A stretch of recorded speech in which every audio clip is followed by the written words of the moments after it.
Do we have a feather for my hat? Can someone bring in a feather? No? Okay, later. I mean, I'd seen films of Robin Hood and was aware of the folklore. In terms of what led me to wanting to make this movie, based on the way that Otto spoke about it and based on what I'd seen of his work, namely Peaky Blinders, I just felt that that stylistic approach to a historical story kind of made sense and presented us with an opportunity to revamp and revitalize the story and make it something exciting and relevant for a 2018 audience. And we wanted to do something that felt cool and fresh and a bit darker, dare I say, as well. And just something that felt a bit more like a superhero film than a Disney Fox. Although that fox looks cool in that green hat.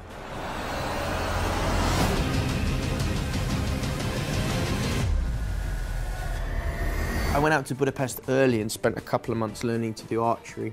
I mean, like, really hardcore. They made me do it a lot, to the point where, like, my fingers were bleeding at one point and I had these lines of bruising up my forearm, and then ended up not really doing any archery in the film at all, because it's not safe to, apparently. They just don't let you fire real arrows because, I don't know, they care about other people dying or some silly thing, I don't know.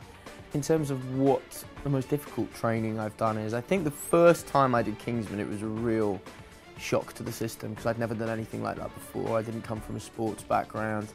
I just was the most unlikely action hero. And so everything since then has been a little bit easier because I've kind of known what I was facing.